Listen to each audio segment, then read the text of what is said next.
Hi, my name's Shekinah and I'm 17 years old and I'm from Stockport. Hi, I'm Lizzie, I'm 19 from Cumbria.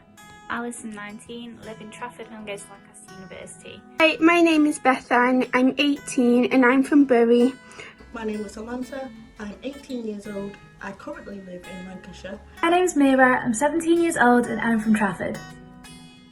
What has been your favourite online video meeting tool?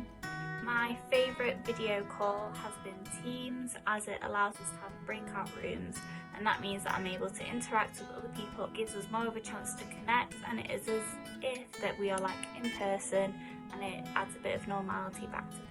I'd say my favourite online tool to use would be Google Meet because the link is so accessible. At the same time, I don't mind Zoom, just the only thing with Zoom is that the links can be a hassle to find, especially if you're asking this person or that person where the link is. It can be confusing and time consuming.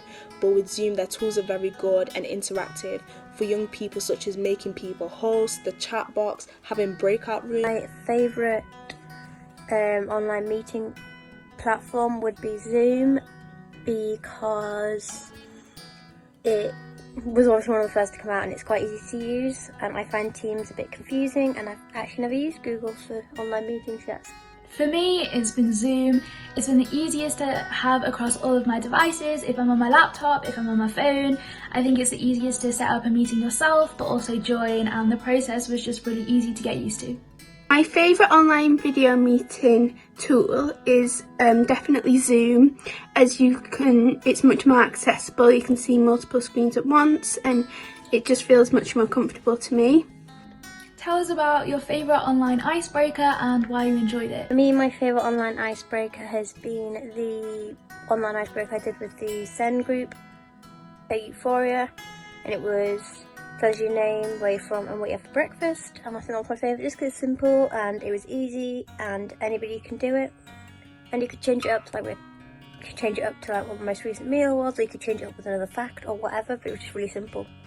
The best online icebreaker I actually did with the British Youth Council, and it's called Mentimeter, and you can just sort of write on it, like they'll ask a question and you can write on it what your idea or opinion or answer is. Although it does sound really simple, it was just being able to hear what people had learned hobbies wise or things about themselves over lockdown. I think it gave me some time to reflect on all those months that we had at home, and it was really interesting. One of my favourite icebreakers that we've had as the YCA is when we got asked to get pens and we had to make them, I think it was 4 pens, and we had to make them into equilateral triangles.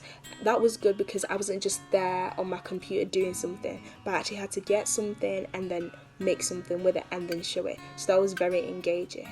What is the worst thing about meeting online? The worst thing about being online is that I'm not able to see my friends in real life and not have discussions with them and be able to sort of have that to and fro conversation which you don't really get online. The worst thing about meeting online is that you don't actually get to physically see people, you don't get to socialise, and I think for me as part of youth council and stuff, it's like the socialising and the talking and the gossiping in a way that are fun, as well as like the actual doing things in the group, and because of meeting online you don't really get the social aspect as much. It's just the lack of social interaction, because I think I loved going to meetings in person, discussing things that are important to me, and sometimes over Zoom or other platforms it can be really difficult, especially to voice your opinion because sometimes there are so many people on a call. I'd say one of the worst things about Zoom is sometimes the feedback that can come on the line in terms of the noise, maybe someone's not muted, so it's very important to have strict control over people being muted, if that means having people as co-hosts, even having young people as co-hosts to make sure that there's no noise, there's no distractions during the meeting. As a young person, the best times for me are anywhere from about 4:30 to 7:30 or 8 p.m. Gives you enough time to get home from school and get ready for the meeting, and then any later than that sort of disrupts your evening because I usually do schoolwork or get ready for the next day. I'd say the best time for young people and adults to gather on a Zoom meeting would be late afternoons, so 4 to 5 or 5 to 6, thereabout. From my personal experience, the best times for young people is kind of about 5ish, half 5, 6ish, because you're home from school, and you've had a chance to unwind a little bit, and it's not too early, and it's also not too late.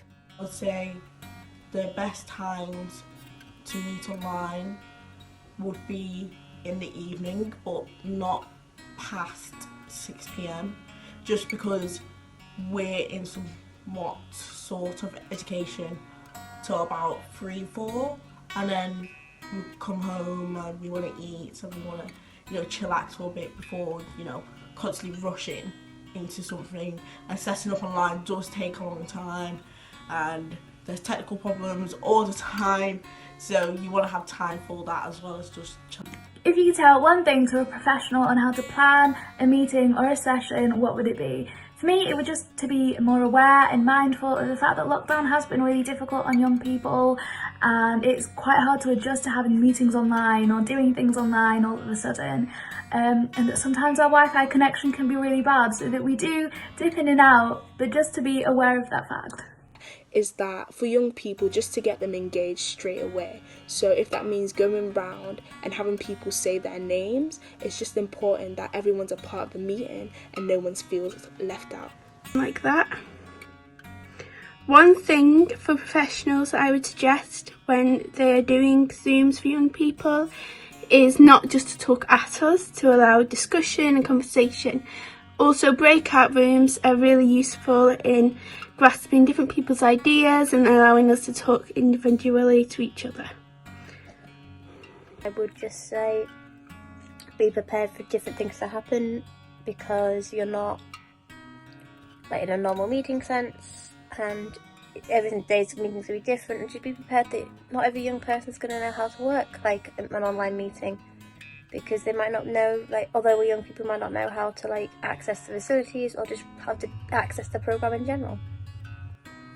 If I could tell a professional how to run an online session, probably my one piece of advice would be that if you are going to use breakout rooms, make sure that there's a clear structure and that everyone knows what they're doing. If not, you can be sat there in silence and it can be pretty awkward.